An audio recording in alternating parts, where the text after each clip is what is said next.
ಕಾಂಗ್ರೆಸ್ನಲ್ಲಿ ನಾಯಕತ್ವ ಬದಲಾವಣೆಯ ವಿಚಾರಕ್ಕೆ ಸಂಬಂಧಪಟ್ಟಂತೆ ಆರ್ಮ್ಯಾಕ್ಸ್ ನ್ಯೂಸ್ ಬಿಚ್ಚಿಡ್ತಾ ಇದೆ ನಾಯಕತ್ವ ಬದಲಾವಣೆಯ ಇನ್ಸೈಡ್ ಸ್ಟೋರಿ. ನಾಯಕತ್ವ ಬದಲಾವಣೆ ಬಗ್ಗೆ ಕೊನೆಗೂ ಸಹ ಹೈಕಮಾಂಡ್ ತೀರ್ಮಾನವನ್ನು ಮಾಡಿದೆ. ಸಿಎಂ ಪಟ್ಟದ ಕುರಿತು ಹೈಕಮಾಂಡ್ ನಾಯಕರು ಅಂತಿಮ ತೀರ್ಮಾನಕ್ಕೆ ಬಂದಿದ್ದಾರೆ. ಸೊ ಕಾಂಗ್ರೆಸ್ನಲ್ಲಿ ನಾಯಕತ್ವ ಬದಲಾವಣೆಯ ವಿಚಾರಕ್ಕೆ ಸಂಬಂಧಪಟ್ಟಂತೆ ಆರ್ಮ್ಯಾಕ್ಸ್ ನ್ಯೂಸ್ ಬಿಚ್ಚಿಡ್ತಾ ಇದೆ ಪವರ್ ಶೇರಿಂಗ್ ವಿಚಾರಕ್ಕೆ ಸಂಬಂಧಪಟ್ಟಂತಹ ಇನ್ಸೈಡ್ ಸ್ಟೋರಿ.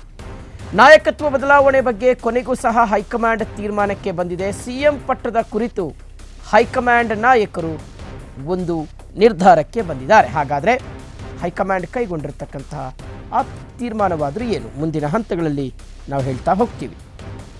ಮೊನ್ನೆ ಸತೀಶ್ ಜಾರಕಿಹೊಳಿ ಅವರು ಮತ್ತು ಎಚ್ ಸಿ ಮಹದೇವಪ್ಪ ಅವರು ಎಸಿಸಿ ಅಧ್ಯಕ್ಷ ಮಲ್ಲಿಕಾರ್ಜುನ ಖರ್ಗೆ ಅವರನ್ನು ಡೆಲ್ಲಿಯಲ್ಲಿ ಭೇಟಿಯಾಗಿದ್ದರು.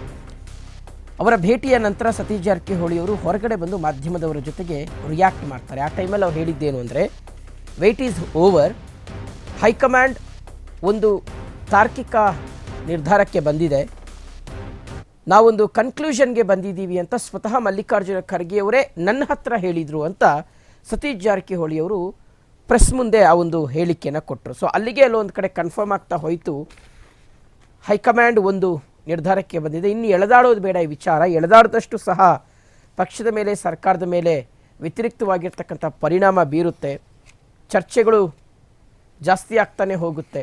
ಸೊ ಹಾಗಾಗಿ ಒಂದು ಅಂತಿಮ ನಿರ್ಧಾರಕ್ಕೆ ಬರೋಣ ಅನ್ನುವ ಒಂದು ನಿರ್ಧಾರಕ್ಕೆ ಬಂದಿದ್ದಾರೆ ಅನ್ನೋದು ಗೊತ್ತಾಗ್ತಾ ಇದೆ. ಸೊ ಆರ್ಮ್ಯಾಕ್ಸ್ಗೂ ಸಹ ಇದೇ ರೀತಿಯಾದಂತಹ ಒಂದಷ್ಟು ಮಾಹಿತಿ ಲಭ್ಯವಾಗಿದೆ.